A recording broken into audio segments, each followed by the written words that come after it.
Hello বন্ধুরা, আজ আবার চলে এসেছি আরেকটি ব্লকে। আজ আপনাদের দেখাবো সুইজারল্যান্ড এবং তার তথ্য খানিকটা। সুইজারল্যান্ড বা ইসবিজরি অনুষ্ঠানভাবে সুইস কনফেডারেশন পশ্চিম মধ্য ইউরোপের একটি রাষ্ট্র বা দেশ। তবে এটা আবার ইউরোপীয় ইউনিয়নের সদস্য নয়। এর মুদ্রার নাম হচ্ছে সুইস ফ্রাঙ্ক এবং বাৎসরিক যে দেশজ উৎপাদন তৈরি হয় তার পরিমাণ হচ্ছে 512.1 বিলিয়ন সুইস ফ্রাঙ্ক, মানে যেটা আমরা টাকা বলি ইন্ডিয়ানে, তো ওরা সেটা সুইস ফ্রাঙ্ক বলে। এটি পৃথিবীর ধনী এবং রাষ্ট্রসমূহের মধ্যে অন্যতম।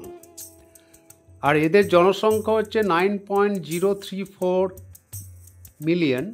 এটা 2024 সালের হিসাবে। আর সরকারি ভাষা হচ্ছে রোমান্স, জার্মান ভাষা, ফরাসি ভাষা এবং ইতালীয় ভাষা। আর এদের এলাকাটা হচ্ছে 41.285 কিলোমিটার। আর ডায়ালিং কোড হচ্ছে +41। তো হলো মোট দেশীয় উৎপাদন যেটা দেখাচ্ছে 936.6 বিলিয়ন ইউএসডি। এটা 2024 সালের হিসাবে। তবে এই দেশটার কোনো রাজধানী নেই। তবে রাজধানী যেটা কার্যত হয় সেটা হচ্ছে বের্ন। এছাড়া এদের দুটি শহর আছে, জুরিক এবং জেনেভা। আর এখানকার আল্পস পর্বতমালা এবং প্রশান্ত হ্রদ সুইজারল্যান্ডকে সত্যি সুন্দর করে রূপে ভূষিত করেছে। বিশ্বের পর্যটকদের জন্য এটা একটা আকর্ষণীয় দেশ।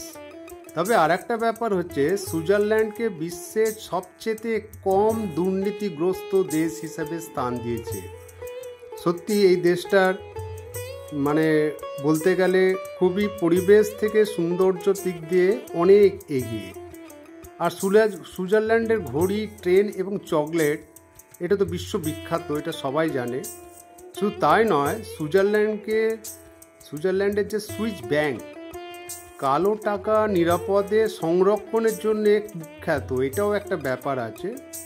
তবে দেশটার কোনো নিয়মিত সেনাবাহিনী নেই, এটা আর একটা দিক। দেশটার রাজনৈতিক অবস্থা ভারসাম্যমূলক, অত্যন্ত সুস্থির। সুইস সরকারের অন্যতম বৈশিষ্ট্য হলো প্রতি বছর 1 জানুয়ারি তারিখে এর রাষ্ট্রপতি পরিবর্তন হয়। মানে ধরুন 6 বছরের জন্য গঠিত যে মন্ত্রী পরিষদ, একজন মন্ত্রী পালাক্রমে 1 বছরের জন্য রাষ্ট্রপতির দায়িত্ব পালন করে। এছাড়া এখানকার ভিসা বা সুইজারল্যান্ড নিজস্বভাবে তৈরি করে। আর এখানকার পর্বতমালায় যে ট্রেন এবং প্রাকৃতিক সৌন্দর্য তা অকল্পনীয়। তবে এই দেশটা যাওয়ার জন্য অনেকেই ব্যাকুল হয়ে থাকে। সুইজারল্যান্ড যাওয়া মানে হচ্ছে একটা স্বর্গকে দেখা।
ভিডিওটা যদি ভালো লাগে অবশ্যই একটা লাইক দেবেন, আর যারা নতুন তারা অবশ্যই সাবস্ক্রাইব করবেন,